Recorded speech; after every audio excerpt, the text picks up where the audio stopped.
This is 13 corporations that profited from slavery. So here we go. Number 1, J.P. Morgan Chase. Between 1831 and 1865, 2 predecessor banks, Citizens Bank and Canal Bank in Louisiana, accepted approximately 13,000 enslaved individuals as collateral on loans and took ownership of approximately 1,250 of them when the plantation owners defaulted on the loans. Number 2, New York Life, an insurance company, sold insurance policies on enslaved Africans. Number 3, Wachovia. 2 historical predecessors owned enslaved Africans and accepted them as payment. Number 4, N.M. Rothschild and Sons Bank in London. Nathan Mayer Rothschild, the banking family's 19th century patriarch, made personal gains by using enslaved Africans as collateral in dealings with a slave owner.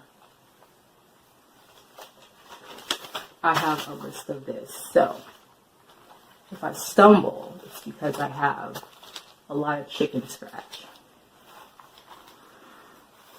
Number 4, Norfolk Southern, offered slaveholders $180, that's $3,379 today.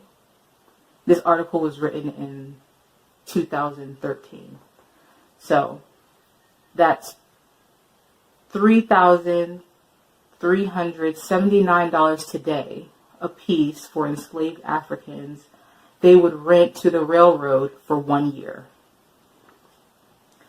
The Central Georgia, another company aligned with Norfolk Southern Line today, valued slaves at $31,303. Today that would be $663,033. Did I say that right? Yes. $663,033. Hopefully that came out right. Sounds weird. Number 5. U.S. Today found that their parent company, E.W. Scripps and Gannett, had links to the slave trade. Number 6. Fleet Boston. Evolved from an early financial institution, Providence Bank founded John Brown, who was a slave trader and owned ships used to transport enslaved Africans. The bank financed Brown's slave voyages and profited from them. Brown even reportedly helped charter what became Brown University. Number 7. CSX. Used slave labor to construct portions of U.S. rail lines under the political and legal system that was in place more than a century ago. 2 enslaved Africans were John Henry and Reuben. The record states they were to be returned clothed when they arrived to work for the company.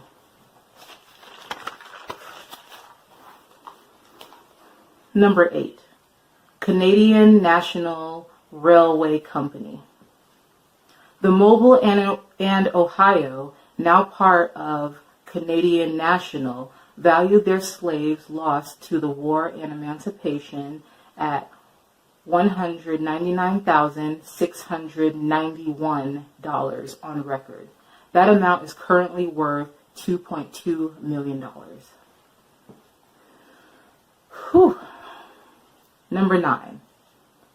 Brown Brothers Harriman, the oldest and largest private investment bank, founded 1818, owned hundreds of enslaved Africans and financed the cotton economy by lending millions to Southern planters, merchants, and cotton brokers. Number 10.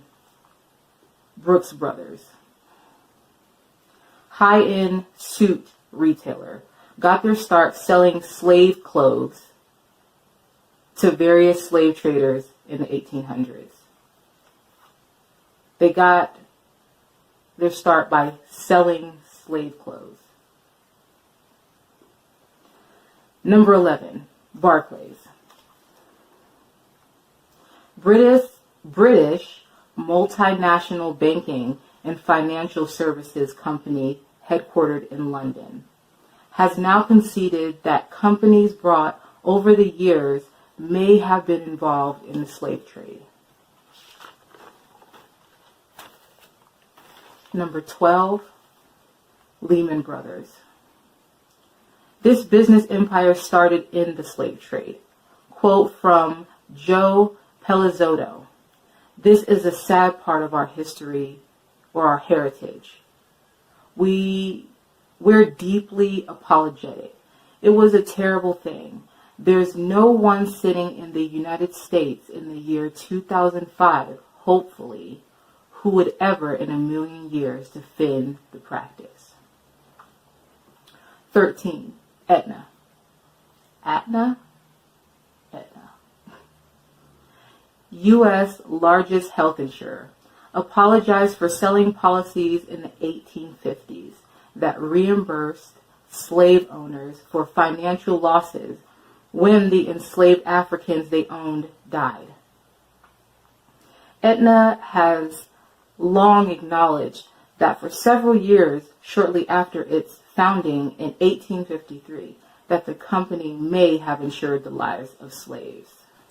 A few other a few other corporations, companies that profited from slavery: Princeton, Harvard Law School, Tiffany & Co., Bank of America, Yale University, and Wells Fargo.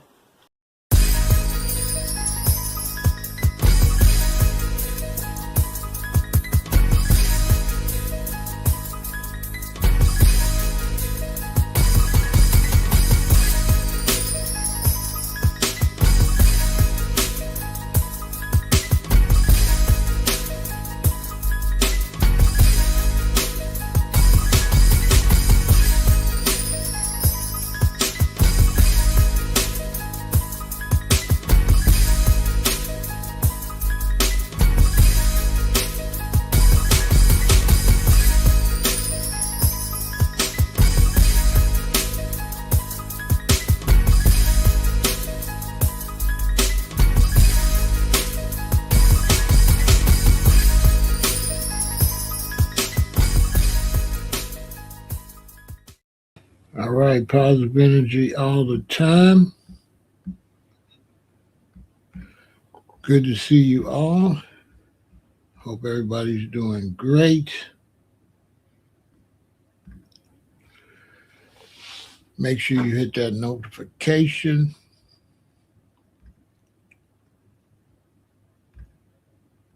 And let's get it popping. Like, share, subscribe. You know how we do.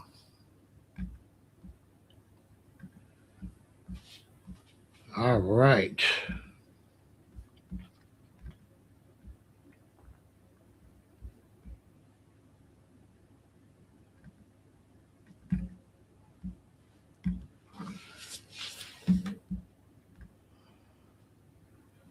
Rep your city. Make sure you rep your city.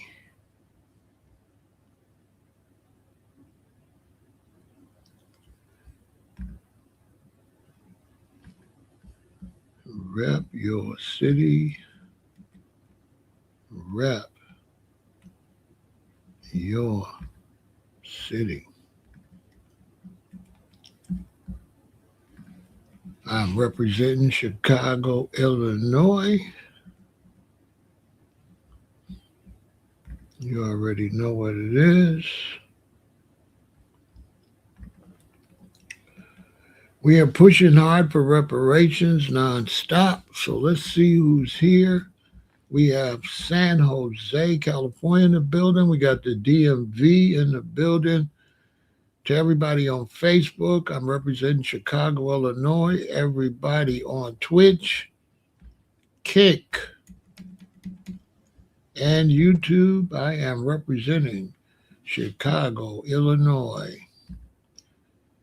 Shout out to Greensboro. Come on in. Come on in.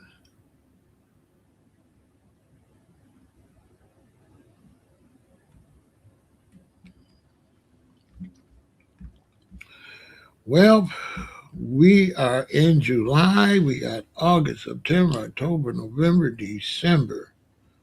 5 months. And we will be in next year. So we really want to go out hard with reparations. We got Baltimore in the building. They want us to go to sleep on reparations. They don't want us to stand strong on it. So it's up to some of us to just really go hard to keep foundational Black American lineage, delineating, and reparations in the forefront of social media. We can't take our foot off the gas. Of course, we always have to turn up as we get close to an election because we have to make sure the politicians see what we want. And what we want is reparations. No ifs, ands, or no buts about it.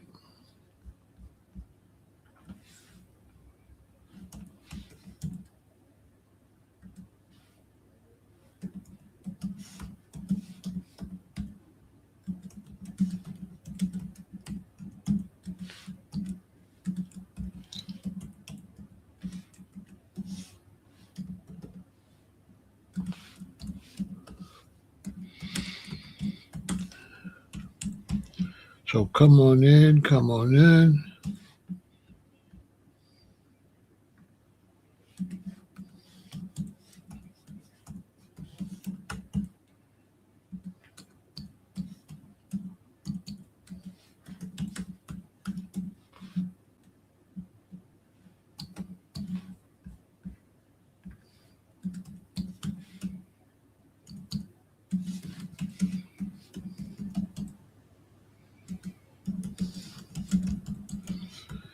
Come on in.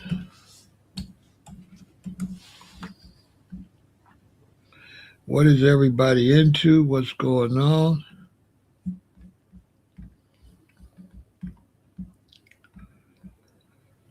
I think I'm going to be late night tonight. I might do a freestyle later on tonight.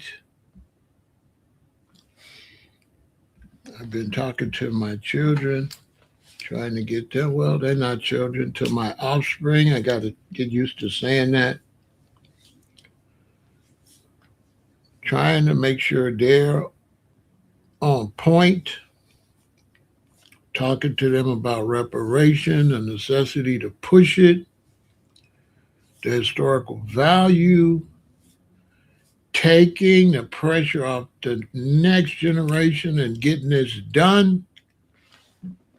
We cannot keep kicking this can down the road. Okay? We can't keep kicking the reparations down the road.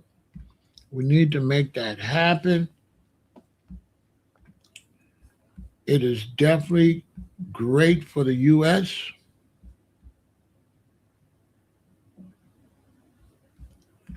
So we got to make it happen. We have to. We can't play around. Right? We have to make this happen. A lot of times on social media, we have a lot of fun. We talk about a lot of issues. And for the younger people, and damn near everybody's younger than me, I want you to understand that you're in a very special place historically. Social media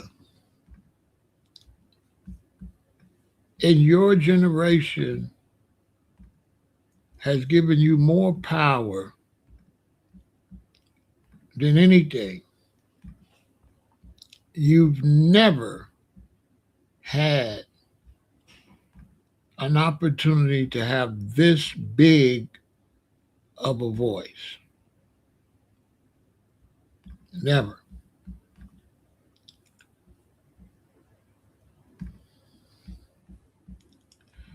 You've never had a chance. And I was young in the 60s with the MLK, the civil rights movement. I was a big part of the ban apartheid, free Winnie Mandela, really the strongest roots of the Back to Africa movement.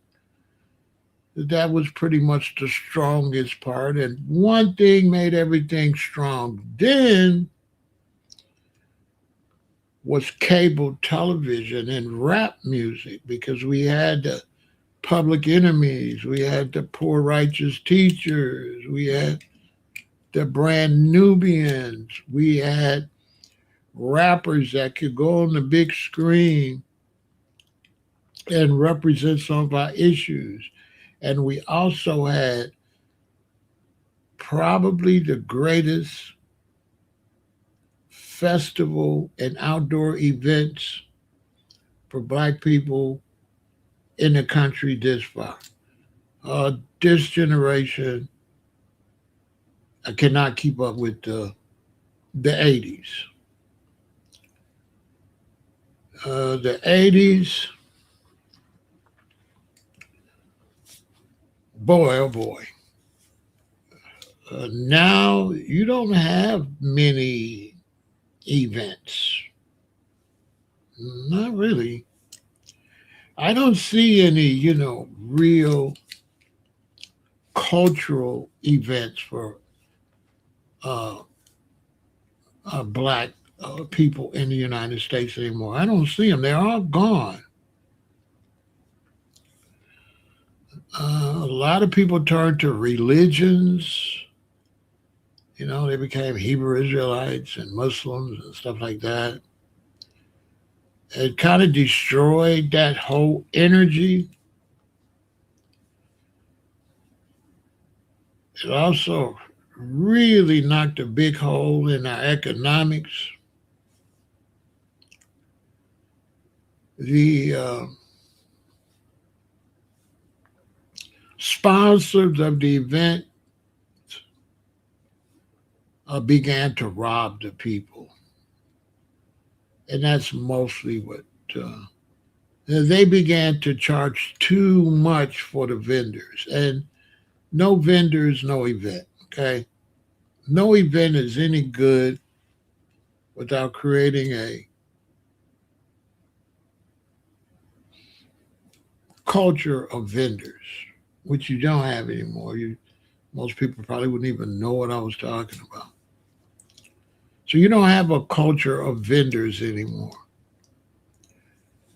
Not pro-Black. Doesn't exist. It's crazy. A whole bunch of young people getting straight up cheated. You guys are getting like so cheated. Because in the 80s, like every weekend, there would have been something for you to go to. Sometimes 2 or 3 things to go to in one weekend. And these are cultural events, not meat fests where you get to go out and taste a lot, or beer fest. No, like really Black cultural events were common. As a matter of fact, different groups, you would be able to really be more connected. They would have the Ghana Fest, the Nigerian Fest, all the black fests that you could go to. For example, Kwanzaa now is nothing. There's nobody there. Black History Month, nothing. Now in Chicago it's cold, but they could be indoors. But out where it's warm, there's nothing. It's like nothing. There is no black culture.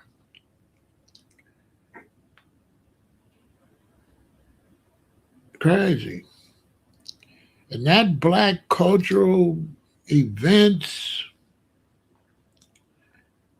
it created that economy. It created whole markets of making money. It created a look in the community. That's gone. Because you had all these brothers and sisters, and you had, for one example, I'll give you is the women. You look at the women now, that's all gone. But with all these festivals and things we used to have, the sisters used to buy all their garbs and their garments and their clothes and their jewelry. So when you see them all doing the community, they were beautiful. They wasn't so European and Asian looking. And many of these items were actually introduced in the community at the festivals. And then those items would catch on, and then they went mainstream. I remember I was in, I think, Cincinnati, Ohio, at a big fest. And there was a brother there, and he was selling these Egyptian ankhs. You know the things that you squeeze on the woman's arm like that? Those things that wrap around? Like those didn't exist. Like that's the day I seen black women get introduced to that. That whole Egyptian, Ethiopian look where it wrapped. Where the brother had the wrap and had the ankh on him. He also had the eye of Horus. He also had other symbols. And he saw, oh man, no telling how much that brother made. But he actually introduced that. That was nowhere in the United States. I kid you not. And I just think about that. I seen the day, because now you all still wear those. What do y'all call them, ladies? The clamps that wrap around your arm right here. What do y'all call those? I seen the day that was introduced in the United States. I kid you not. Because I was like, what? And everybody had them. Everybody bought them at the festival. Everybody. And from that day, they went across the country like crazy.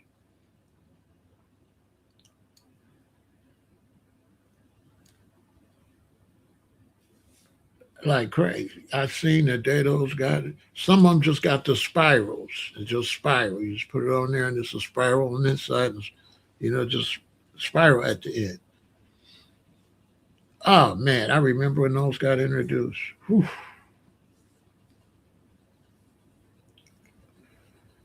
So anytime there was a new arm cuff, I've seen the day those hit the United States. And all that stuff used to hit outside, Mrs. Moore. And then stores would get it.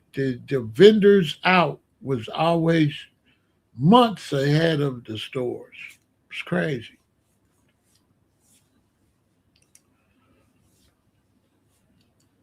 The same with the leather hats that you seen Bobby Brown in them on, the short, like kind of like Rasta hats, but they had the plain leather ones. I sold Bobby Brown's manager the one that he had in the video. A lot of that stuff in the video, I sold it to them and other brothers. I dressed a lot of those rappers with certain little stuff. So those little leather hats with the bib that Bobby Brown had on, those popped. And all the culture came from New York and went west in those days. Everything came from New York, everything. And then would get shipped out across the country and just would explode.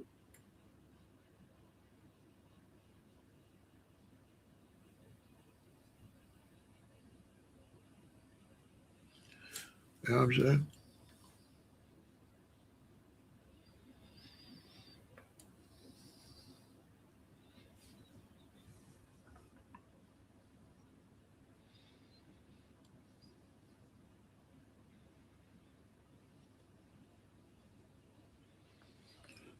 I mean, that's self-explanatory. Languages don't necessarily get passed down.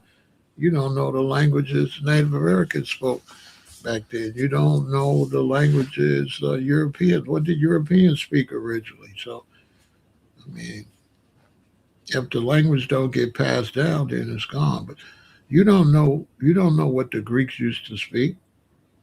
So I think you're assuming that you know what anybody used to speak,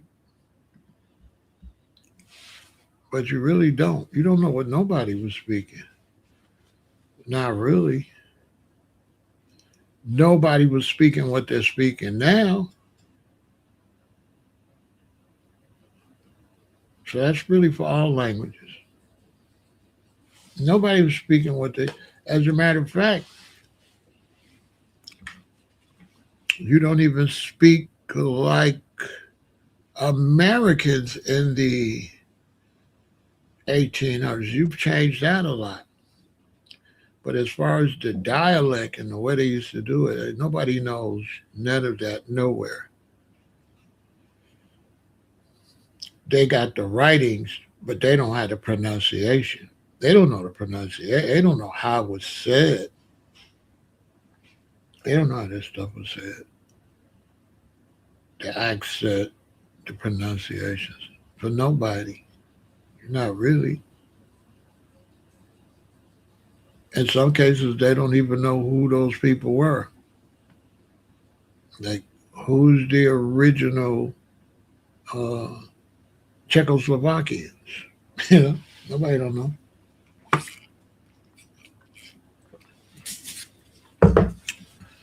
So we really trying to push reparations hard. Super, super, super, super hard.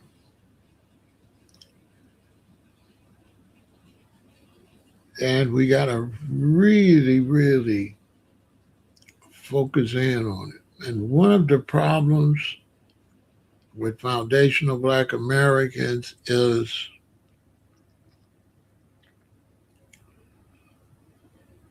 one to come to the dinner but don't want to cook no dinner.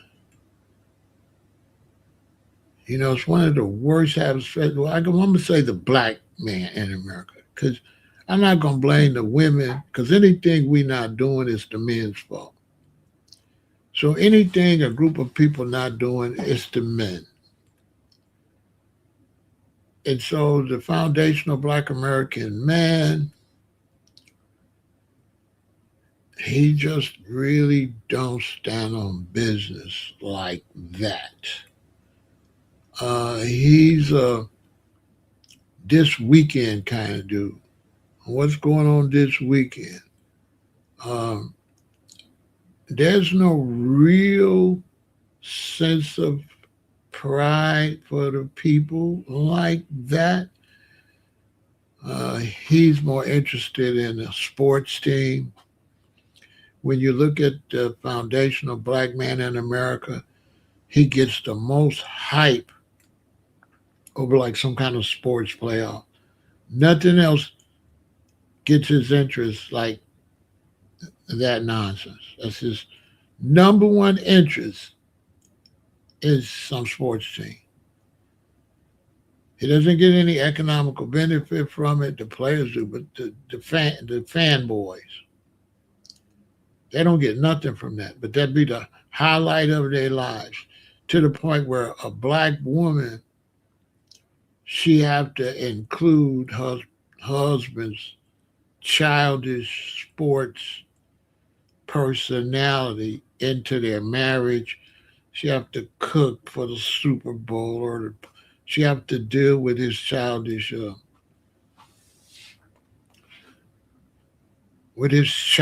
ways. And so the foundational black American man, he got to do better, because to him, sports is to be a cheerleader. He's not economically involved with sports, like trying to get the bag. Even if his son makes it to the pros, he just be a cheerleader for his son. He don't try to get in there and figure out how he can make some money. You know, he's just hoping he can get some of his son's money from his big contract. But as far as so that's what you're dealing with. Because anytime something like that come up, reparations is going to be on the back burner.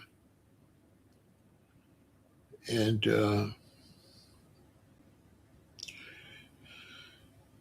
I don't know how we're going to get the black man in America out of that. I don't know. But it doesn't just hurt us with reparations. It hurts us in a lot of ways. But because it's hard to get the foundational black American man to do anything until he sees the money first.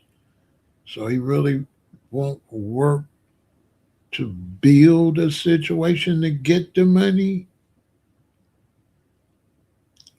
but he'll show up after you get the money. He'll, kind of like a leech. It's one of the big problems we got, because we can't hardly start nothing, because, So the same as with reparations, the attitude before you get it, and you're going to be surprised when we get it, We're going to get it, but it's going to be disgusting in many ways. The actions after we get it compared to working to get it. Oh, man. When those of us do the hard work and get it, all the rest of it, oh, man, you should see them. Oh, boy. They haven't posted nothing about reparations on none of their social media. As soon as we work hard by ourselves, us few, and we push it through, they're going to be on their, oh, man. Oh, now reparations. Oh, yeah.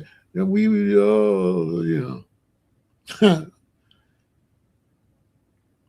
If it was like some kind of decent setup where the ones work to get in line and get theirs first, no.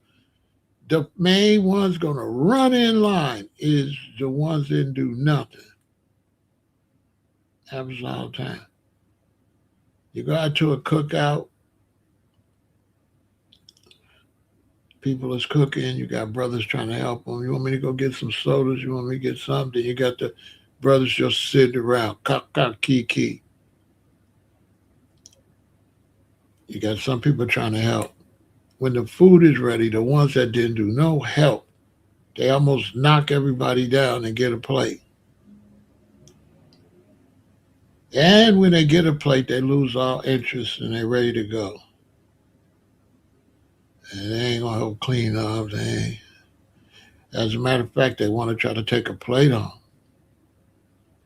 No respect that, let you keep the rest of the food. They ain't gonna bring nothing or help. And they're gonna try to take all the food they can if you let them. You have to tell them, no, ain't no taking no plate home. Just take your ass home. No, you can't take nothing home. This is gonna be for my family and people like that, or my relatives that's sick. I'm gonna go take them plates. Take your ass home and cook your own food. Basically, I don't go to stuff like that because it's too Samboish, like slave coonish. It's too much like slavery.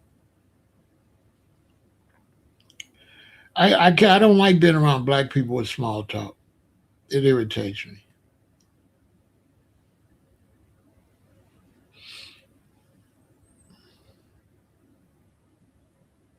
I've been to different events with different nationalities. I've been to events with Italians like that, Croatians, Black Americans, and the Black Americans, the Africans, the Jamaicans, psh, the Italians like that, Croatians, they be about business. Everything is about business.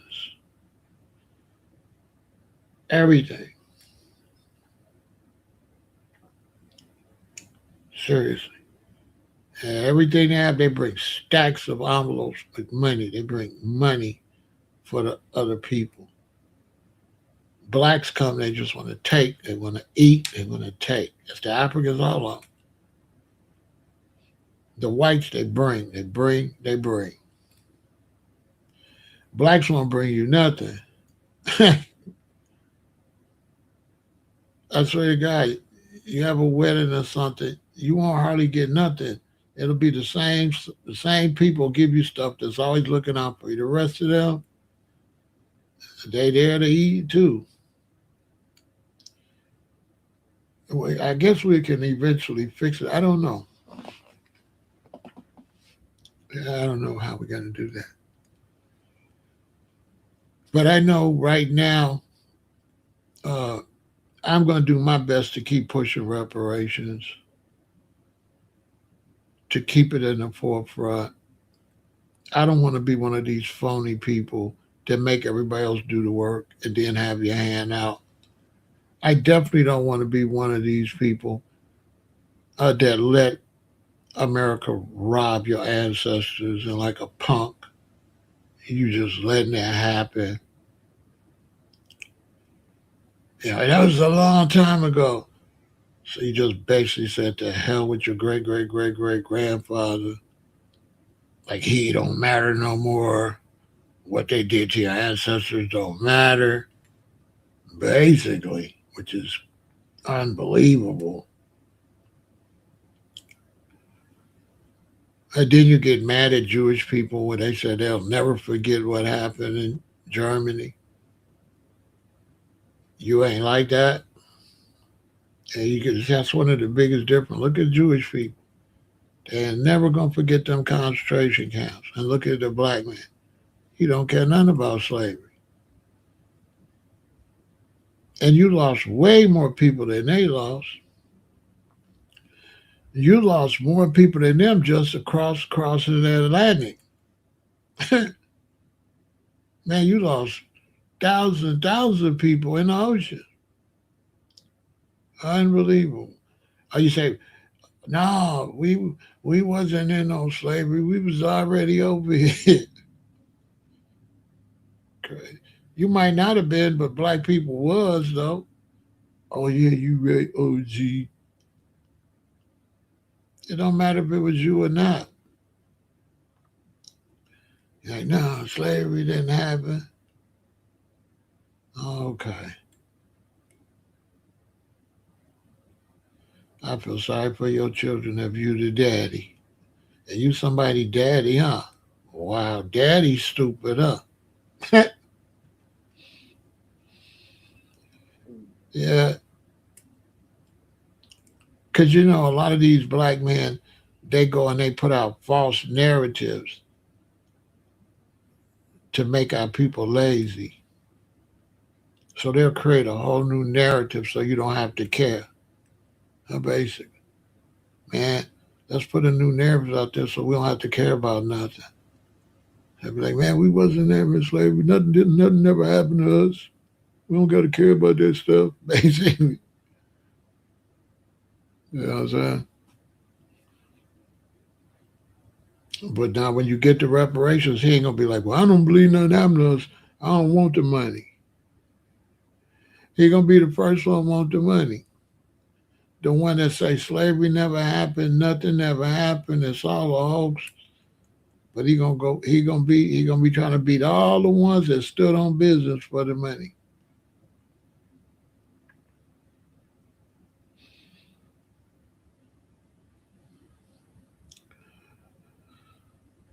It's crazy.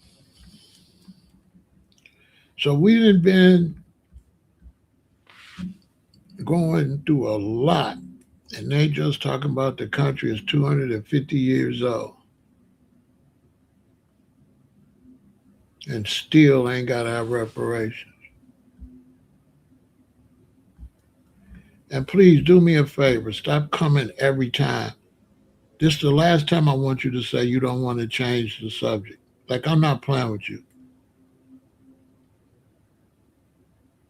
Like, don't do that again. Okay? That's the last time. I'm not kidding.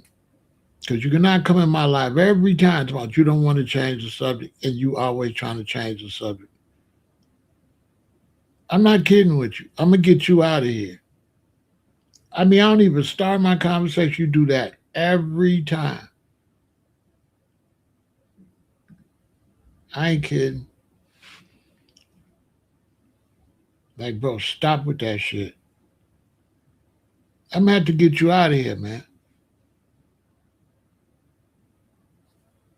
Because you never want to hear what I'm talking about. You always ask me something in front of these people that ain't got nothing to do with what I'm talking about. I'm starting not to like you too much.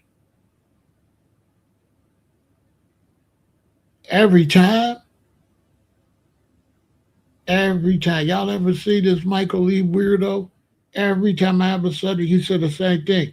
I ain't trying to change the subject, but every time.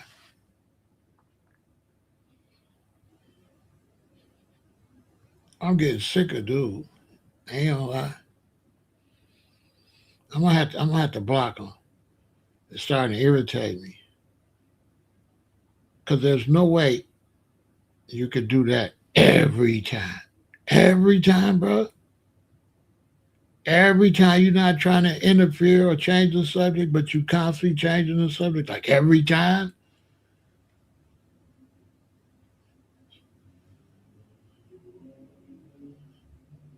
Like, shut the fuck up. Why don't you do that? Stop asking me shit, bro.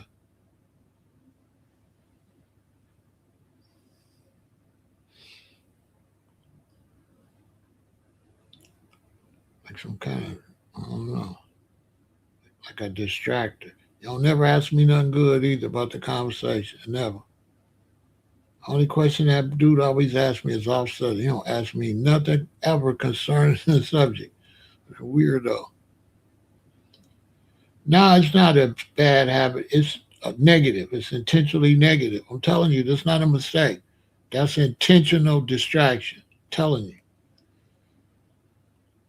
That's intentional. Because he don't never got nothing positive to say. That ain't coincidental. Not outside, not in the streets, not in the county jail, not in no prison. Nobody would take that as coincidental. Not in the real world. They'd take it as a hater. I don't like it though. Every time.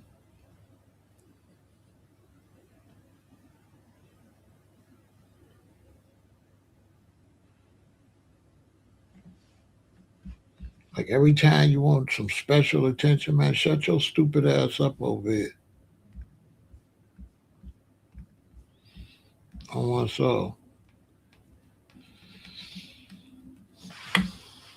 How many times? Like, okay, that's what I gotta look forward to every time I go live with you. God damn, I gotta get you out of here. He don't gotta relax. I gotta get him out of here. He gotta go.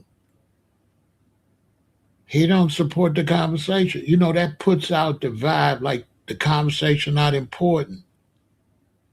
You know, really, today is the day. Let me get him out of here. Yeah, he gotta go, man. I can't. That's it. He gotta go. Yeah, I got him. I can't.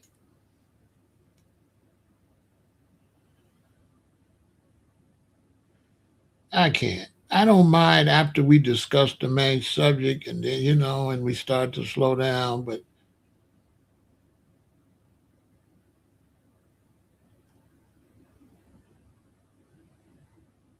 yeah, it's disrespectful. He disrespectful.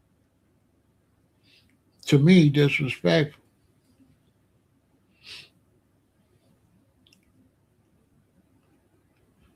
You know what I'm saying? To me, I don't like him.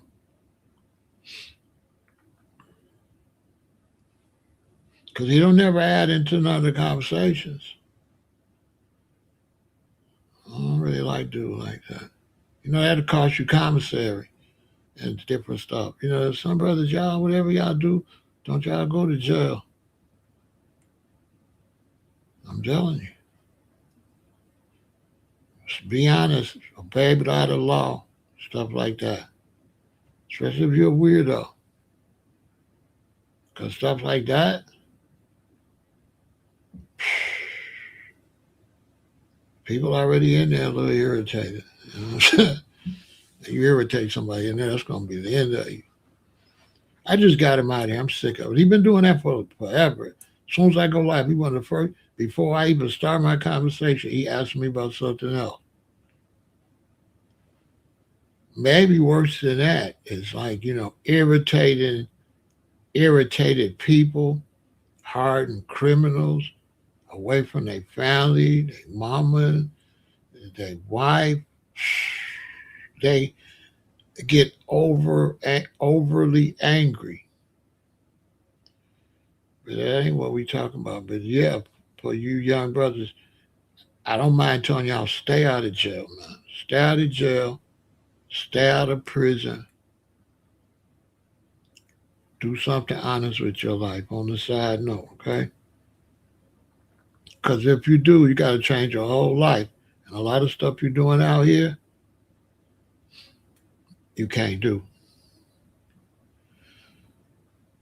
They don't tolerate mistakes. So I've been tripping because we just had the 250-year anniversary in the country. And to me, it was kind of like an insult because there still ain't been nothing done to right the wrongs they did to us. So the 250 years is kind of like an insult in many ways. You know what I'm saying? It's like an insult. 250 years and we still ain't took care of y'all. We still don't care about y'all.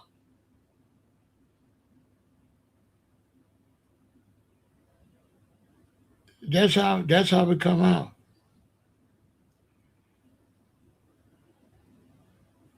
Really.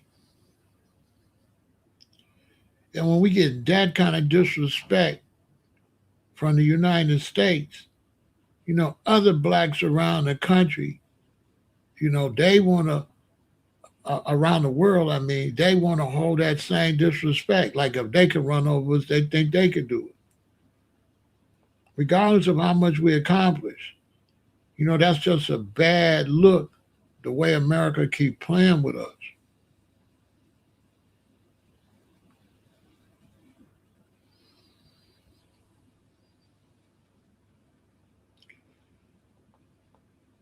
It ain't cool. On top of that, it's crazy that America don't see the connection between us and Mother Nature and how not doing us right, bad things could happen. It's amazing how they look at Moses and what they had to do to let them people go and all the plagues that kept coming until the Pharaoh said, okay, there's too much bad stuff happening, let them go. America gonna go through the same thing. If America don't do us right, bad things gonna happen.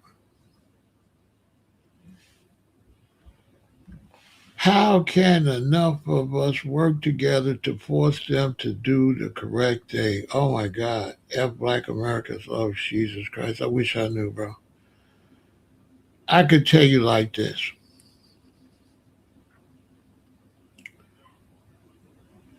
The best thing we could do is brothers like you and me just keep doing what we doing and keep pushing hard because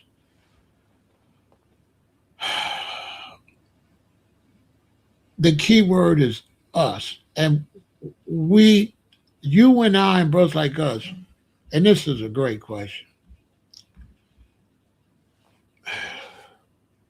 You said, how can enough of us, and that's your job and that's my job, we are creating a us.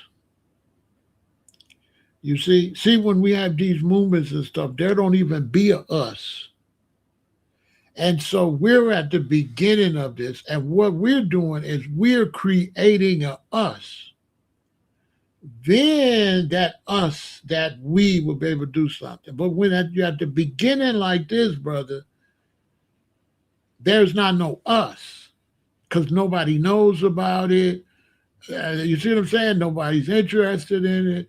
So when you got brothers like yourself, Tyreek, and all the other brothers and sisters, we are creating a us. Like at one time, I wasn't pushing reparations. And then I found out about it, right? And then I joined in it and I helped to build a us. And then you, and we got Yvette, and we got Tyreek, and then this one, and that one, and that one, and that one, and that one, and that one, and then that becomes a us. So you don't want to get discouraged because we're creating the us. Same thing happened with apartheid. I remember when apartheid happened, Nelson Mandela was locked up. We all started saying free Mandela, free Mandela. It grew, it grew, it grew, it grew, it grew, and they had to let Mandela go. So I've seen this movie. The same thing's going to happen this time, but we have to be consistent. So that's why I'm talking about this tonight, because it's my duty to keep it out in the social media so we can convert more and more and more so we can become us. Because a we, when you say we have to make a we. And that's what we're doing. So we're creating a we. We're not really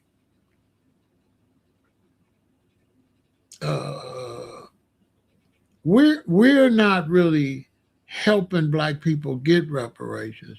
We're creating the movement to go and get reparations. We're creating the movement. We're not, and once we create the movement, then the movement can move. But we don't have the movement yet. So that's what y'all doing. So don't get discouraged about the reparations, because all of you all are creating the movement. And when it's done, you're going to remember back and like, yeah, I was there when we built the whole movement. You know, this was the same way with the Black Power movement. It was the same way. All these movements have been since I've been born. They all went the same way. It took a while to build. The civil rights movement was the same way. It took a long time before MLK could sign that civil rights bill. He had been beat up, put in jail, the Rosa Parks, all type of stuff had happened before he signed that civil rights bill. All type of stuff.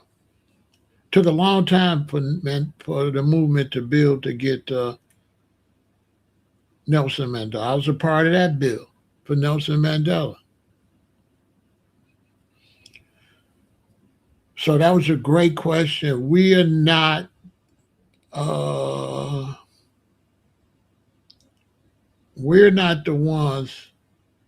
We're pushing for reparations, but we're not the ones going to get reparations. We're the ones that's making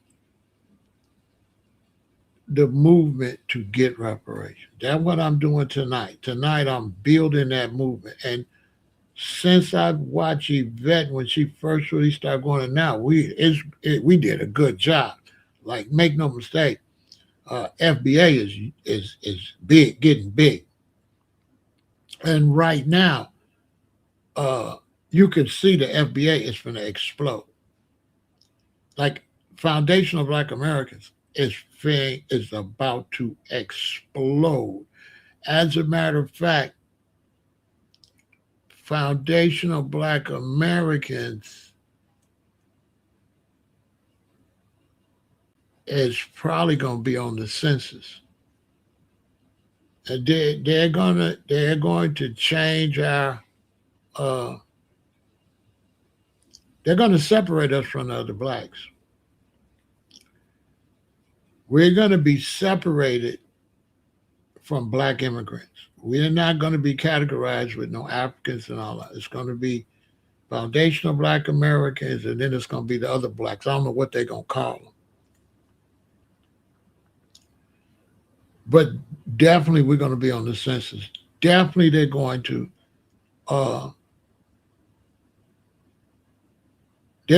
separate us, and they're going to even count our money and everything separately.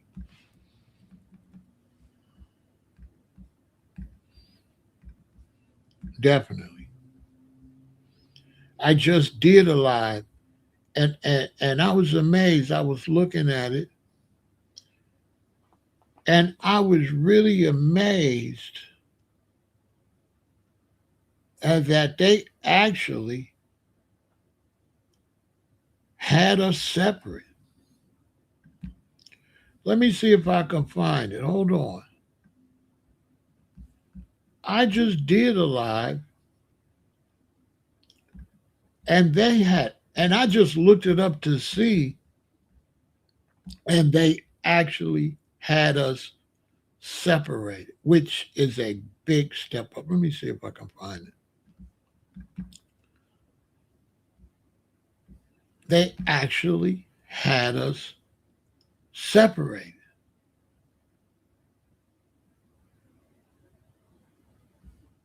I think right here. I kid you not. I didn't think I was going to find it, did it? Let's see. Yeah. They actually had separated us. Look, total black immigrant economic impact, 182 billion. Native born, they called us, 2 trillion. I couldn't believe it. Then they called us native born. They calling us native black Americans, and the others immigrant. I couldn't believe it. And look at the accomplishment, 2 trillion of hard work. And with that 2 trillion, we have to be careful at blacks coming here. And this is our problem with the African brothers and sisters, and even the brothers and sisters in the Caribbean. We're looking at them. Are they coming to turn the 2 trillion to 2.5 trillion? Are they coming to turn our 2 trillion into 1.8? are they coming to take away from our 2 trillion or to build it? That's the problem we got with other blacks. Like, what's your goal? Is your goal to come here and help, or are you coming to eat off our plate? That's where the problem is at. Because it looked like they're just coming to eat off the plate.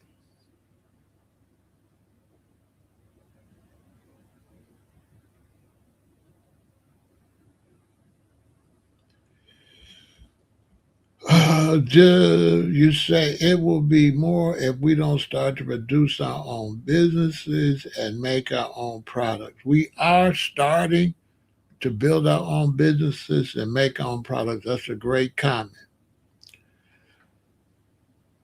Great comment. Now, here's why it's taken us so long to build our own products and to create our own businesses. I really figured this out about 2 weeks ago. The reason it's taken so long is because we're so high up in the system, we don't really have a lot of people down here to build from the ground up. And so if you got black surgeons and all that, they are not going to come back down.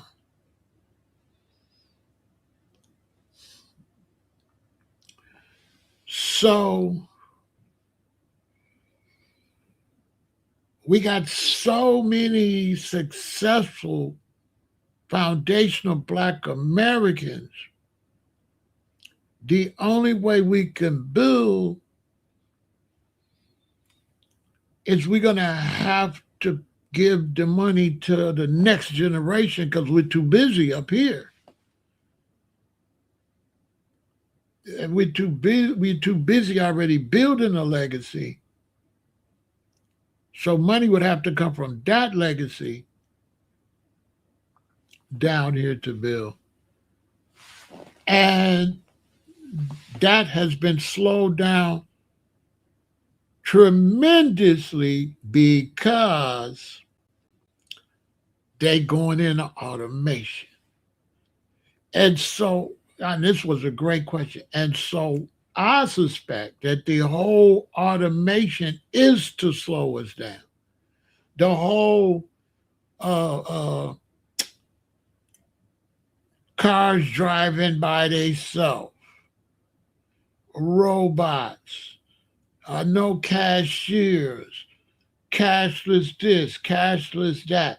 That's designed to slow us down because you ain't gonna create no new jobs. So if you got automation, right?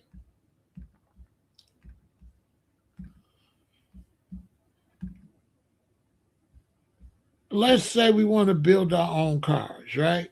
How? See what I'm saying?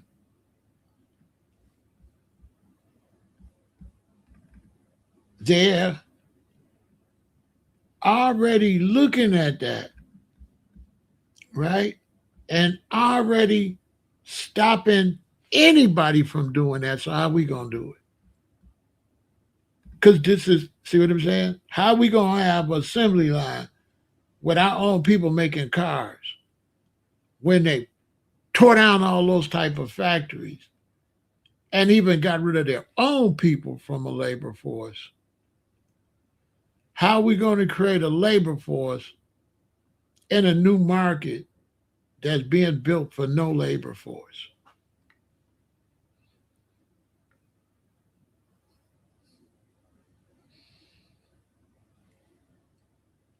I've been looking at that. I've been seeing it. I said, this isn't on purpose.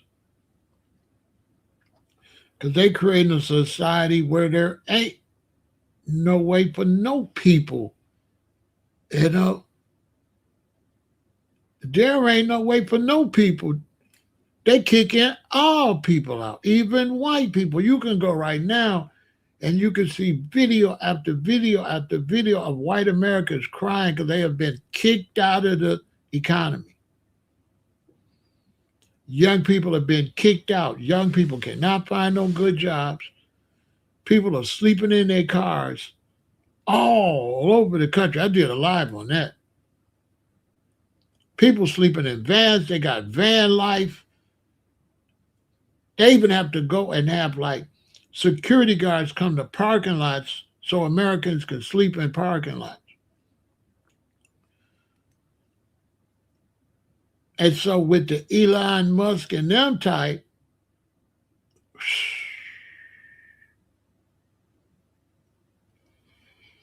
you see?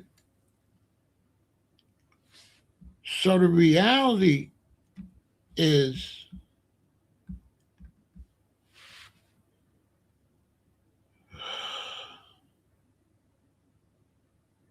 our situation is like we're going to have to battle the cashless society.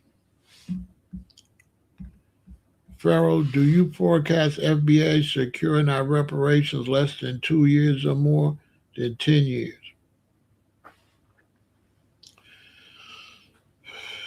I am pushing for reparations for Black Americans. I be hating to be honest to y'all.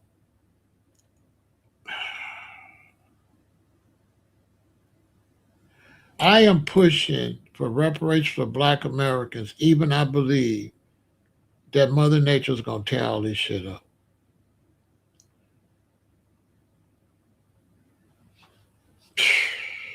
I'm too honest. Listen, this system they got, it ain't making it no 10 years. I don't know if y'all watching the weather. I don't know if y'all seen the heat wave. I don't know if y'all looking at all these earthquakes. Because we had an earthquake in Chicago the other day, out in the lake. And we had a bunch of earthquakes yesterday, the day before. I don't know if y'all looking. But as far as what we can get done, the bigger question is, how long will this system stand?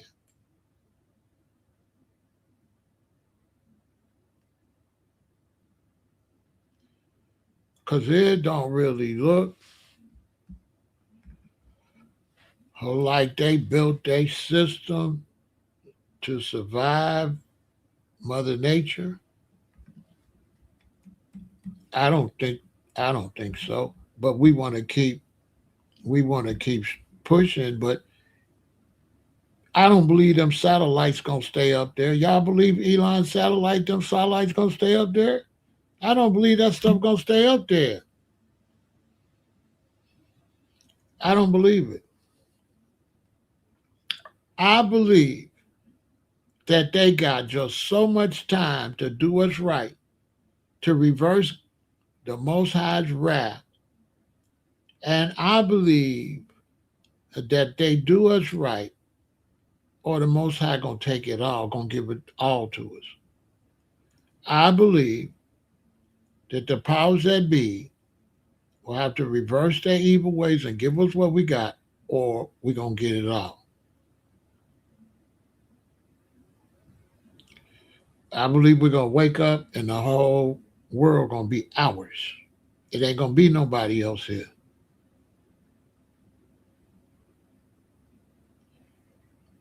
Look in France last week. See all them people?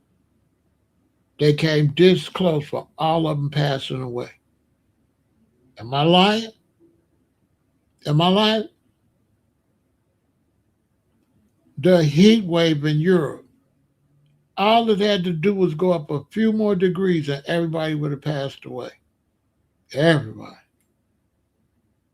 Am I lying?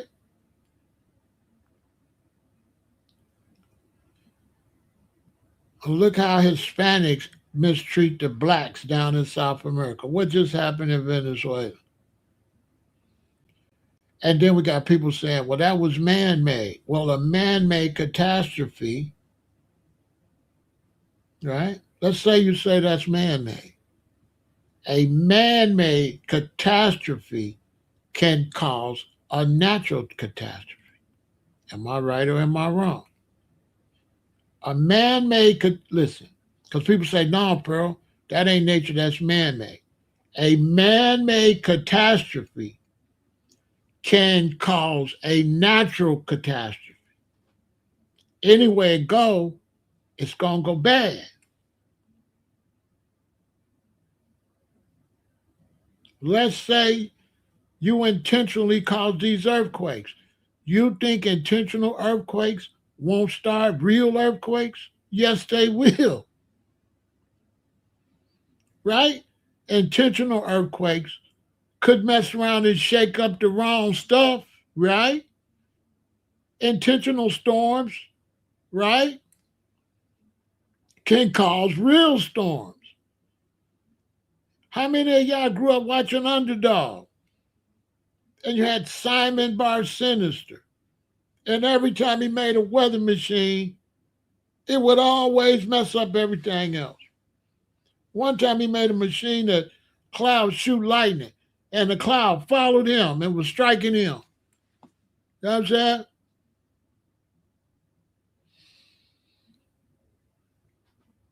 Yeah, everything, the race stuff, and then East Africa. Look, a big split right there on East Africa, where parts of the whole Africa getting ready to split.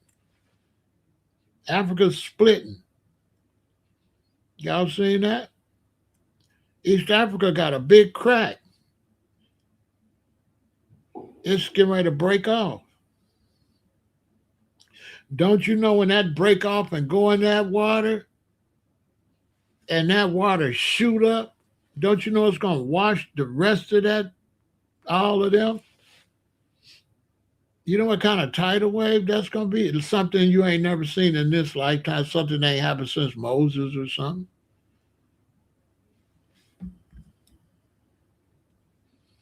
So I'm pushing this regardless is the best way to say it.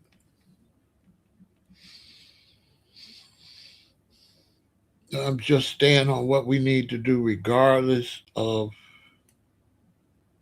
where the future is going.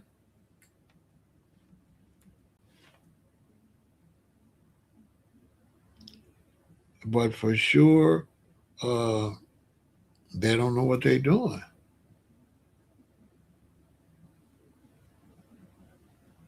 Yes, and whatever country next to them, whatever country is east of there, them too. Who was that? India and China? Yeah, India and China. Yes, India and China more than them because the water it hit there gonna go this way, but the water that hit this way, it's gonna build across the ocean. Oh, boom! When they hit over there, hey man, hey man, say man. So it's a matter for me to just keep pushing and not let my predictions stop me from pushing for reparations. You know what I'm saying? But with this in Africa like that, uh, you tell me how the future look.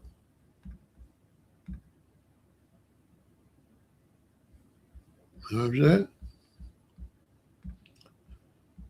Yeah, look, you know what I'm saying? Look at that. Look, what that look like. That don't even look good. Y'all, that don't look crazy. That's East Africa.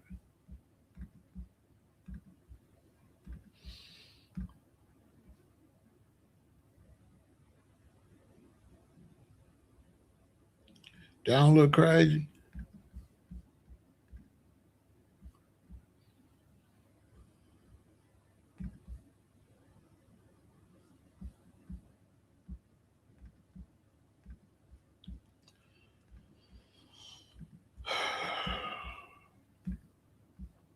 that's a whole nother video, a whole nother day right there.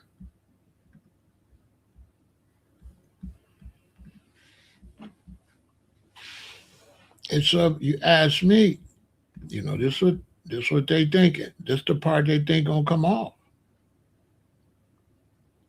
If this come off, Madagascar is done. It's gonna slam into Madagascar. They don't tell them what's gonna happen. Look at that. Saudi Arabia will be done. Egypt will be back underwater again.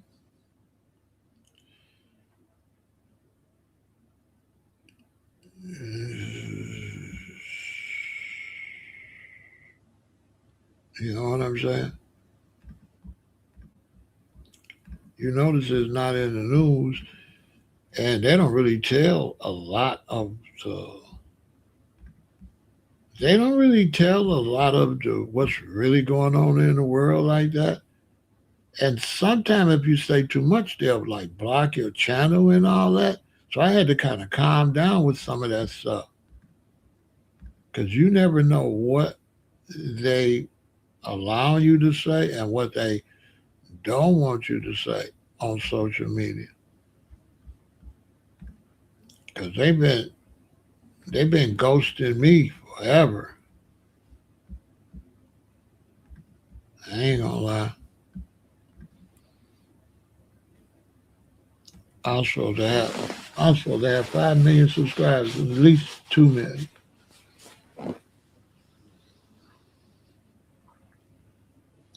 I've been shadow banned so hard, it don't even make no sense.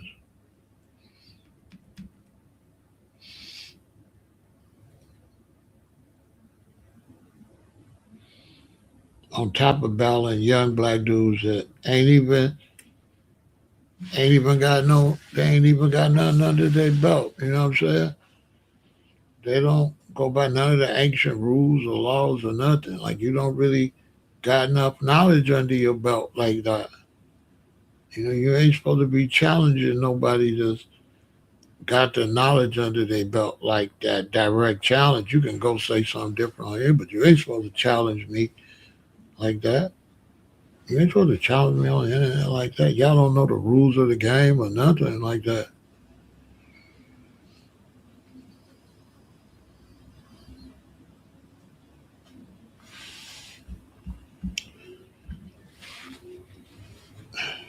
So Mary gave birth to God. I thought Jesus was the son of God. Which one is it?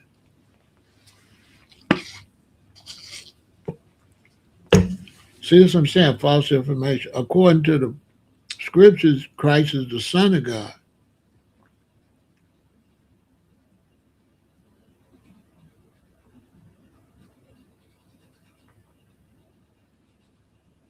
So when did Christ become God?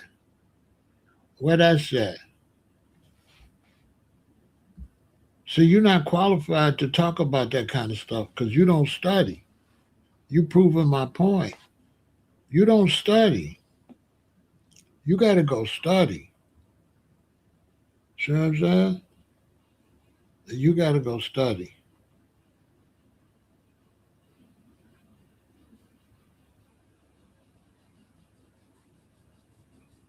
Because the power of the Trinity is the Father, the Son, and the Holy Spirit. And He the Son. He not the Holy Spirit or the Father. See? You got to go back and study. Don't be out here teaching. You what they call a false prophet. You do know that.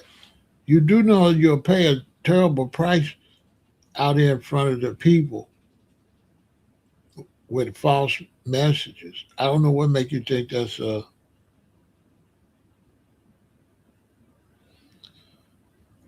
don't know what make you think that's safe to do. Stop doing that. Go study. You mess around, wake up in a couple of weeks in the cancer treatment center. Don't say I didn't tell you. So we not gonna kick the can down the road. We're gonna keep pushing for reparations. Pushing for reparations got a lot to do with what's going on. Remember, Moses was pushing to free the people when all them plagues hit Kevin. Same thing.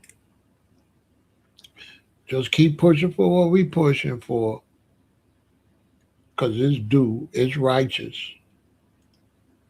And then let's see what happened to the system if they don't obey righteousness.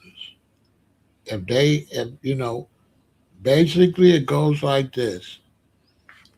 If you owe somebody and you don't pay your debt and you righteously owe them, you usually lose everything you got and they end up getting it all.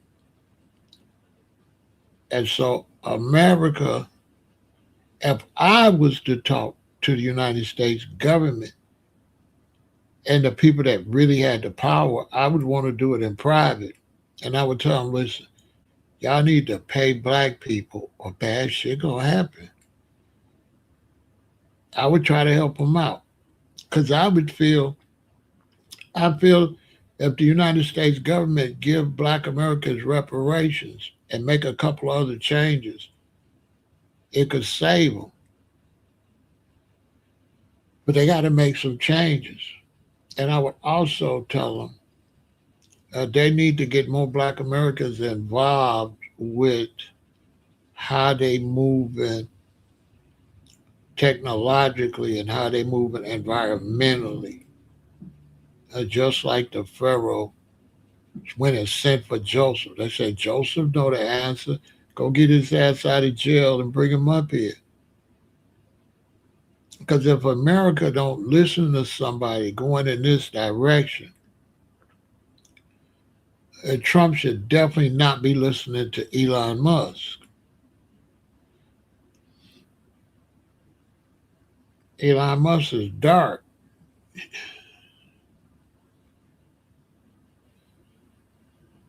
He's dark. We have an energy of knowledge that's high level knowledge like Elon got, but going in the wrong direction. So Elon got the high level of knowledge that goes in the wrong direction, put a whole bunch of satellites up there that'll fall on everybody, right? He like a real smart dummy, Elon. Like a high level, one of the most intelligent, stupid people, that's Elon. Elon is one of the most highest intelligent idiots. And listening to him, you'll lose everything you got. Look at that man. But I ain't gonna talk about. I might do a whole video on him. I might do that tonight. Now, no, because they ain't gonna do but kick me off of here. So that's all I got to say about that. But look at him. And look at how his body shape. And look at that thing he got right here. That bone that come out. That he try to wear as the jacket and the big t-shirt so you won't see that deformity, that Elon got. And then look at his face and you'll get what I'm getting at. He's not normal like, you know what I'm saying? He gonna destroy everything they got. That's what he's sent here for. That's a whole nother story. But our job is to get what we got to get and to avenge our ancestors and to get, our reparations, which would be the best thing for the United States economically, for sure.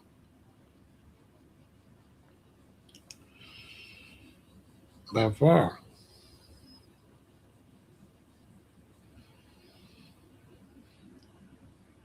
And the last thing you want to do is if you got any type of energy that goes the opposite of reparations, then you got all of this. You've got all of this dark energy from the ancestors that suffer coming at you. So you see all these blacks. Remember the Haitian dude that was talking against us? Remember he passed away just like that. What was that about? King something was his name? Remember, he was talking crazy. Next, you know, he was gone. It was like that.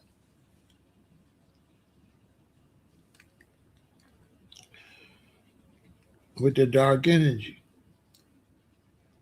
So America should surely, if they want to get some grace, they should surely give foundational Black Americans reparations. You know what I'm saying?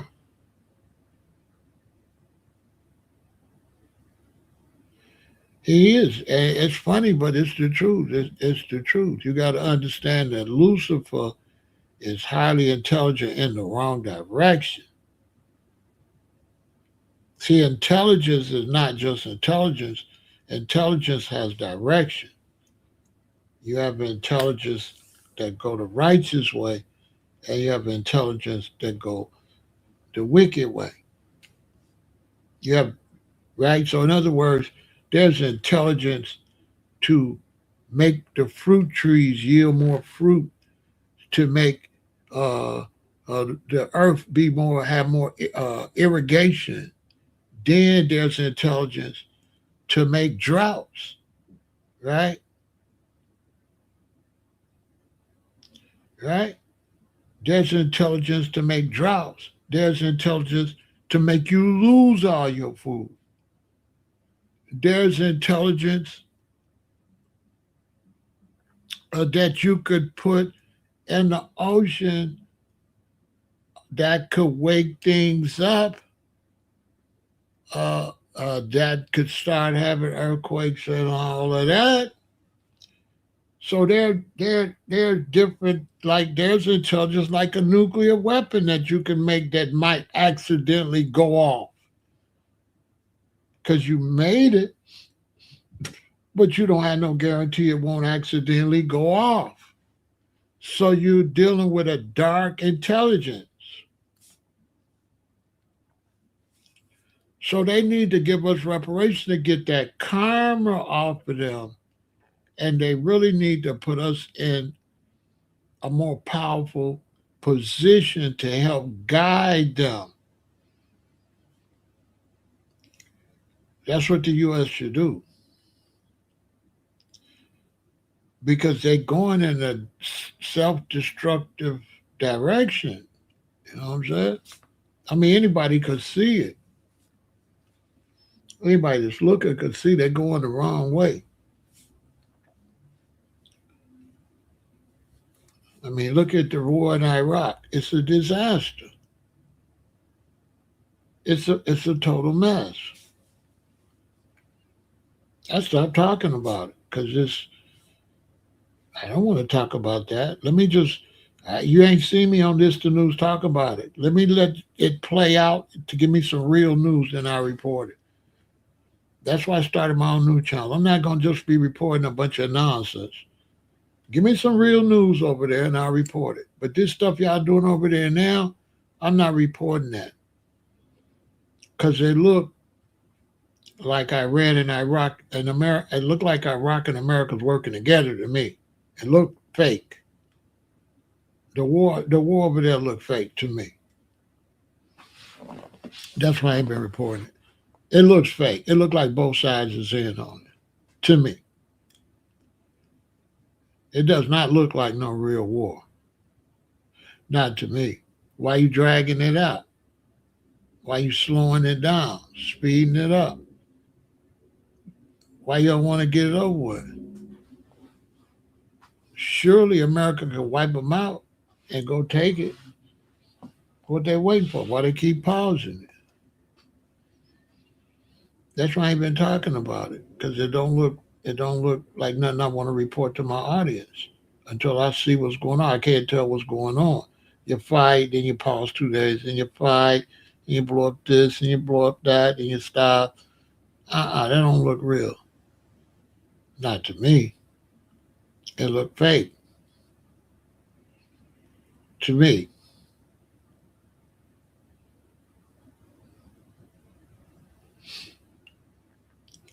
What I can say is Israel better be careful. That's all I can say.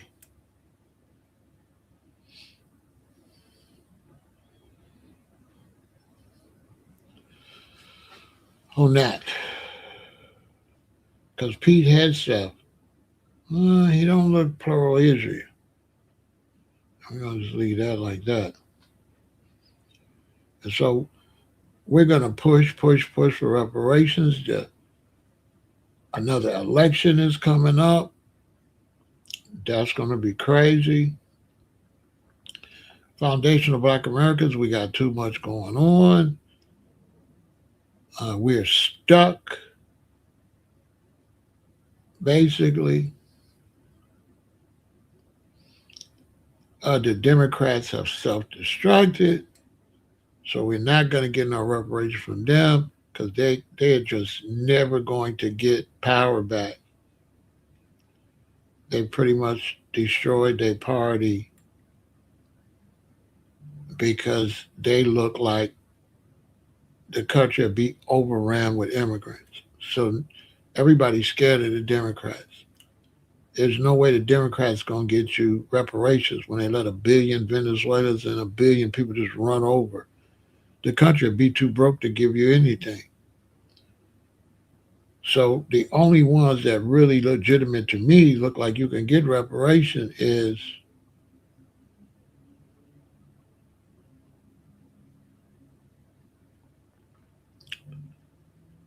the Republicans.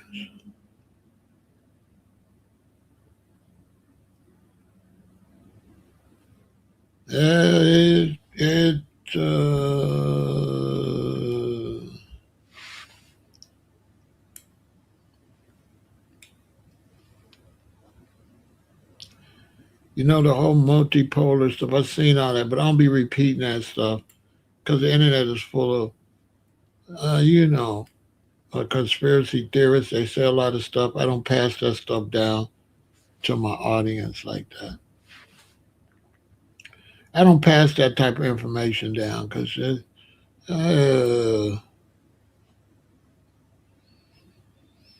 that's why you don't see me finalizing that situation because those be false prophets, Because anybody got notice, it got real knowledge, know that there is nobody could say what's really going on. So if anybody tells you the rock that they know what's going on, that's a false prophet. Because nobody knows what that is going on over there, but a few people. So anybody on the internet giving up theories, those are false prophets. Because I can go right now and I can show you 5 different explanations right now.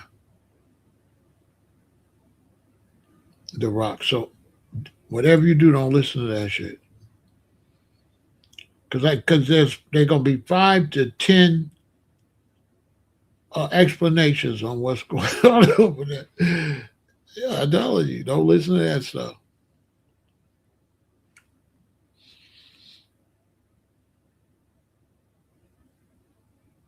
Yeah, don't listen to that stuff. That's why I don't never bring none of that stuff over here. Oh, it's to this, it's to that,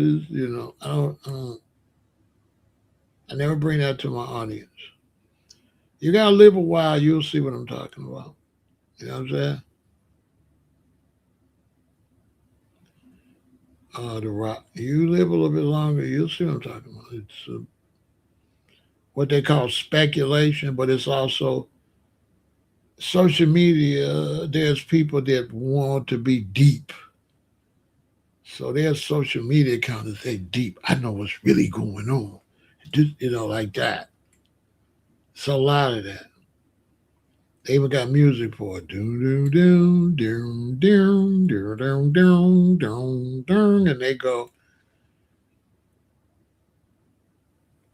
It's even so bad. I think they got like an African brother, and he posts all of them, and they all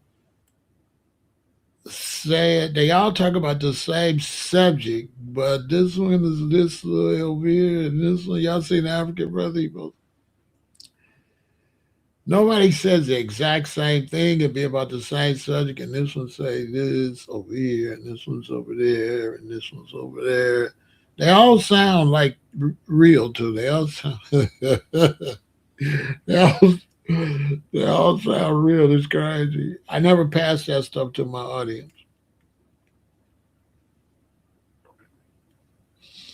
And those are false prophets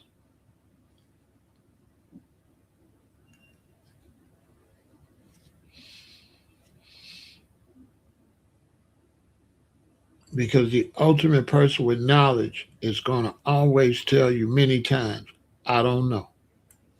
So as soon as they know everything, you know they're a false prophet because we don't know. We don't know. So how does somebody else know? They're the only one. Y'all ever notice somebody knows everything? They got the answer. No, bro, this is because of the secret government. Da da da. If you tell me that the government doing something secret to do this, and you still alive the next day, you're lying. Because if you really, really, really knew what's going on and it's a secret and you told it, you'll be gone within 4 hours, maybe longer, depending on how long it takes for the hitmen to get to your area. And if you knew what you ain't supposed to know, and you told what nobody's supposed to know, you'll be gone. Not only will you be gone, your video will be gone. You and your video will disappear at the same time. So as long as you talking and don't nothing happen to you, you don't know what you're talking about. So, basically. So don't y'all listen to all that stuff and don't spread. Whatever you do, don't spread, conspiracy theories and stuff, especially about the government. Leave the government alone. Let's focus on reparations. Let's push to get our reparations. Let's push to grow the reparations movement because they are going to give us reparations. Two things going to happen. They're going to give us reparations or they're going to self-destruct. The only thing can stop us from getting reparations is if their system fall down and nothing is working. Period. So if we get reparations, that's a good thing. If we don't get reparations, that's a real bad thing. Real bad. Because that means the Babylon fall. Because that's the only two options. You got to pay us or fall. And these are facts. Would you tell them, Isaiah? They got to pay us or fall, don't they? Either way, if they pay us, it's good. If they don't, it's going to be all bad.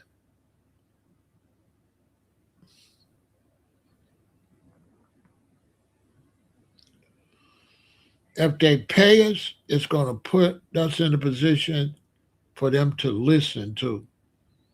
It's going to raise our economics and raise our voice so we can tell them, hey, stop doing this, stop doing that, stop doing this. Because we have to give them some guidance too. They could turn this ship around, but they ain't got that long.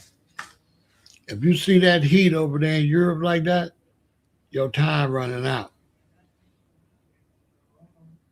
You see them earthquakes and stuff like, when you see they start hiding all the natural disasters and don't tell nobody, and when you see people like me can't tell you because they're going to turn my channel off, you already know. Because it's so serious now, if you tell the wrong thing, they're kicking you out of here.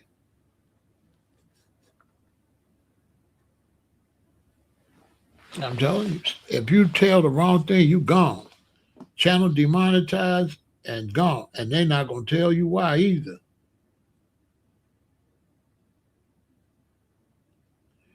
Reparations reparations got to be the best thing is multiple payments, because if you give people one-time payments, a lot of them will be broke in 6 months.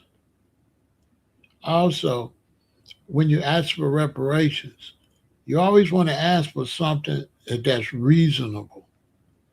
Anytime you ask for something that's not reasonable, you definitely ain't gonna get it. And the United States cannot pay us in one payment.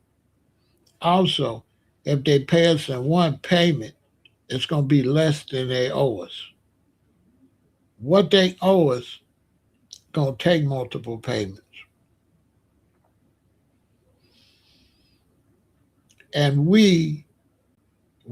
if we want reparations and we're gonna get multiple payments, we don't want to ruin the country that we're getting the money to live in. We want America to still be fine. So we're not going to want America to do something that's going to hurt America. We want them to pay us in a way that's smooth for America. Because the number one thing with reparations is not the money. The number one thing with reparations is the public apology of paying, just agreeing to pay is the big deal.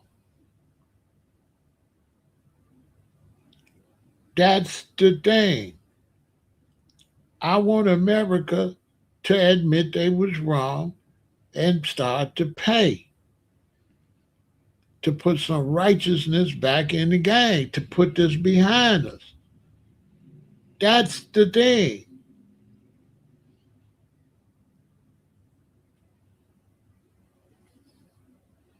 So for me, it ain't like how much money they give you.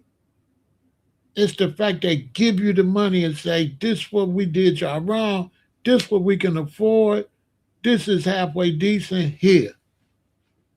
If it's halfway decent, cool.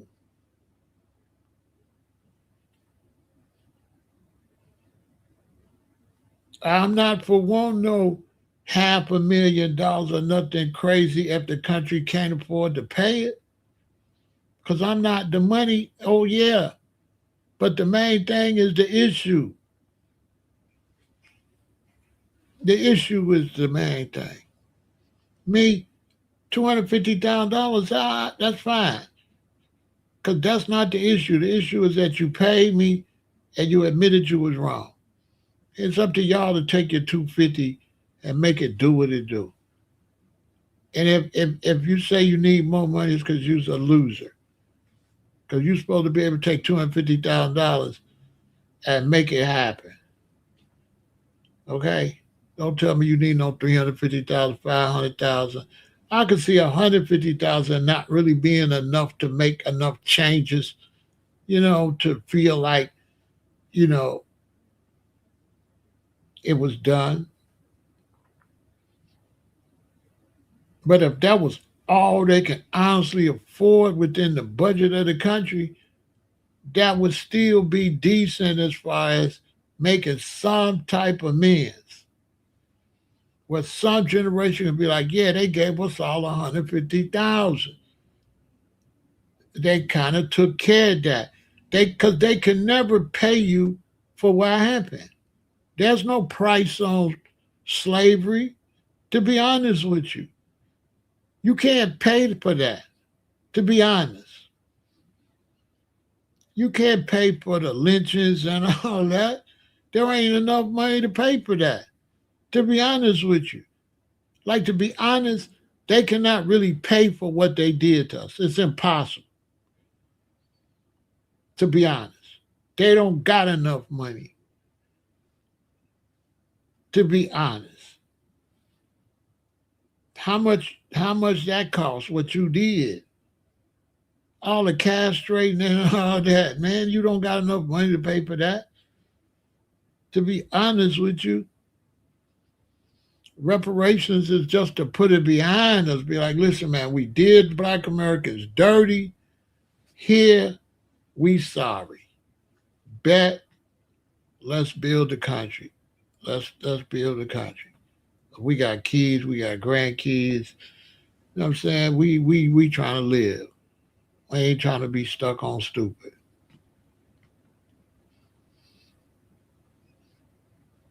So get the money and then let's work on all this racial hate because racial hate is stupid as hell. Ain't no way you can hate me and we here and somebody can start shooting at both of us. I don't understand. You know what I'm saying? I don't understand how you're on a piece of land and you're trying to hate each other and somebody start blowing up the land where both of y'all at. I don't really understand that. To me, racism, white racists in America is dumb as a rock. How you on a piece of land, some other people on the land, you hate them, but somebody in another land might want to blow both of y'all up. Like make it make some sense. You stupid. The Ku Klux Klan and Nazis and them, y'all stupid. Y'all slow as a rock. I don't know why y'all following Hitler. He was a dope fag. But whatever. Being a dope fiend ain't white supremacy. Whatever floats your boat. But Hitler was a loser. Get the hell out of here. That's who you following? The little short weirdo loser dope fiend? Really?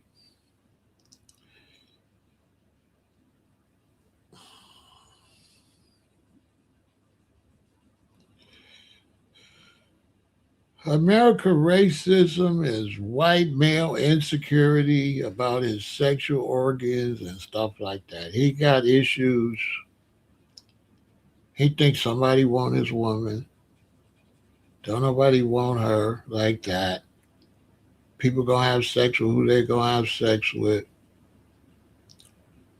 The main thing in life is eat healthy, take care of yourself so you don't give yourself cancer, give yourself diabetes,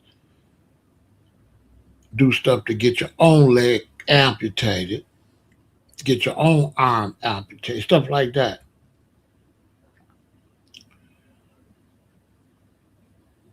And yeah, in some cases you live over there and you live over there. It ain't good for everybody to live all mixed up together. I agree with white people on that. They need to have a white place. They don't want to necessarily have, everybody. Because some of us want a black place. Some of them don't want none of us there. Some of us want a place with none of them there. I mean, that's cool. I ain't got no problem living somewhere where they ain't at either. All black police and everything, and they got their thing, all white police and everything. I ain't got no problem with that. Then if something happen that affects the whole area, we all get together and fight the op. That's the op of both of us, and then we go back to our respective corner. But if somebody become a threat to both of us, then we get together, handle that business, go back and be separated. But I don't got to hate you just because I live over here and you live over there. And that ain't got to be based on race. You might be a serious Muslim. You want to have a Muslim spot. As long as you create a spot. But you can't take no already spot and turn it into Muslim. You can't turn downtown Chicago into Muslim. You got to go build you a Muslim spot. You can't come tell me I got to get a rug, get on my knees at a certain time. You crazy.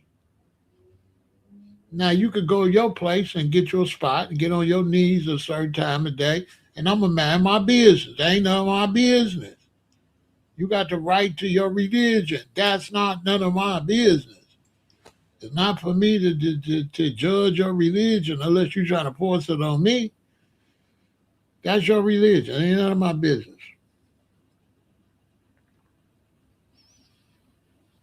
But you can't enforce that in no already social world. You can't take that in no schools, no public schools. You got to build your own private Muslim school.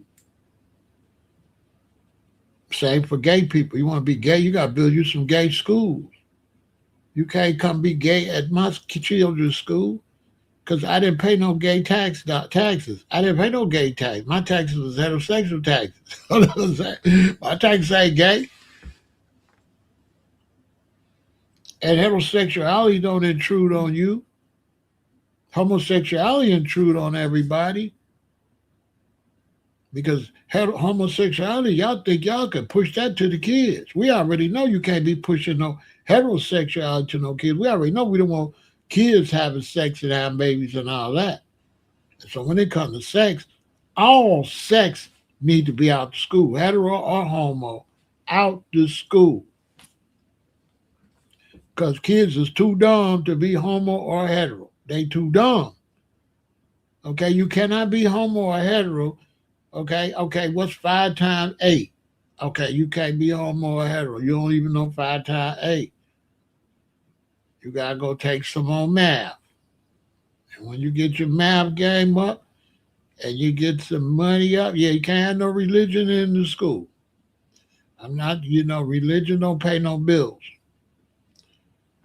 You know what I'm saying? If so, I'll go down to the bank and pray to Jesus and withdraw 50,000 right now. But if I go to the bank and pray to Jesus or pray to Allah or God or Buddha, anybody, y'all won't give me no money. So I can't, y'all got to make up y'all man though. If you want to do religion, let me pray, and give me the money. And then I'll be with the religion. I'll be with the religion if I go to the bank and say, in the name of the Father, the Son, Holy Ghost, I want 50,000 to the cashier. She give me the money. I love religion. But if I can't get no religion money, boy, I ain't, keep that shit out of the secular. We got the secular, we got the religious stuff. I'm just saying. The world be a better place. Let people have their religion at their religious spot. When you leave your religious spot, leave your religion at your religious spot. Stop coming outside religious. You could dress religious, but you can't come out here talking religious to us. Go back to your spot and talk your religion. Don't, in my country, it'd be against the law to be on the corner preach a religion. That'd be illegal. Because you're not exercising your freedom. You intrude on everybody else. You can't come outside around everybody else talking about you exercise your right to irritate the fuck out of everybody else. Go sit your stupid ass down. Go wherever y'all go do y'all God at. That cannot be done in public because everybody got a different God. So who say your God the one could be on this corner? Come on, man, this ain't no godly corner. This is the city. So you shouldn't be allowed to bring no religion that infringe on other people. In other words, you could dress religious and all that, but you can't verbally make people subjected to your beliefs. You have to keep that to yourself. The only beliefs that could be dominated in a city is the beliefs that are based on the laws to make sure everybody's safe, nobody's being criminalized, nobody's being robbed, victimized, carjacked, stuff like that. That's the only thing that everybody have to do in the society. That other shit, you got to keep it to yourself. If you irritating somebody else. You can't come outside and keep screaming about Jesus around me. Go to the Jesus spot. Ain't you got a Jesus spot? This ain't religious, so they need to have results. You can't do no religion here. Because if you're religious, your God know you're religious, right? Okay, so why we got to know? You're contradicting yourself. You say your God is everywhere. Don't your God know you're religious? All right, well, I got to hear it. You should be able to say it in your head, and Allah, or Buddha, or Jesus, or whoever, Jehovah should be able to hear it. You say Jehovah everywhere. Why can't you just pray in your head?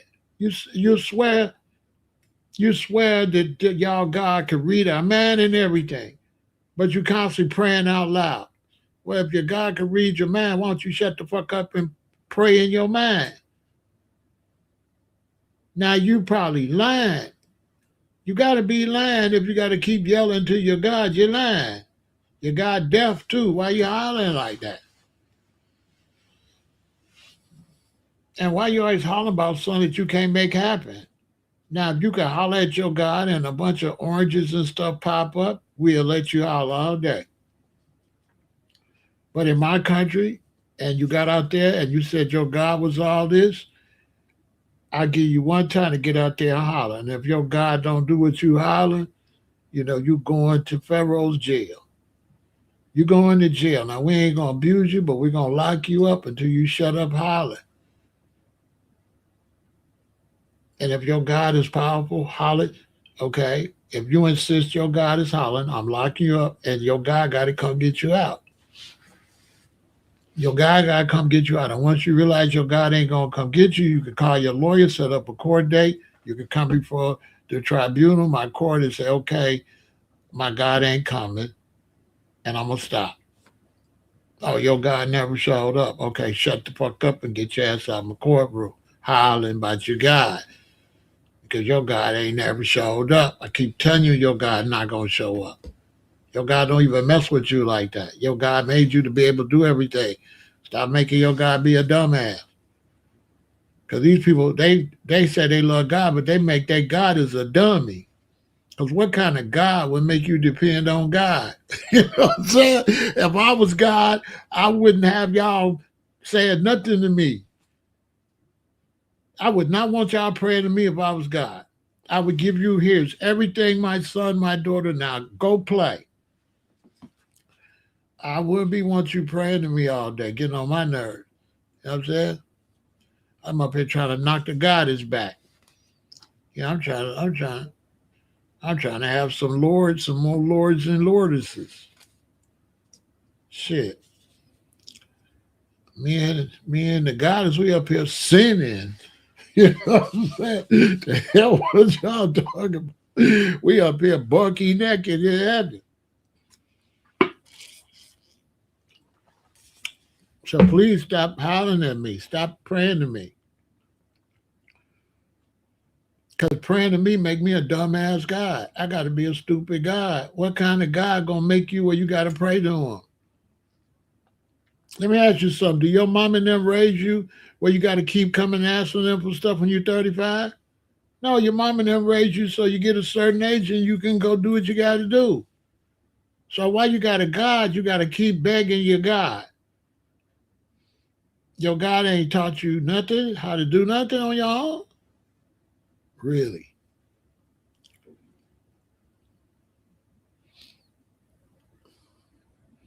Because if that was real, we would have been praying for reparations. Shit, we would have just had a prayer vigil and got our money. Now, if you're a holy person and you saying God is real, holler at me. Come to Chicago.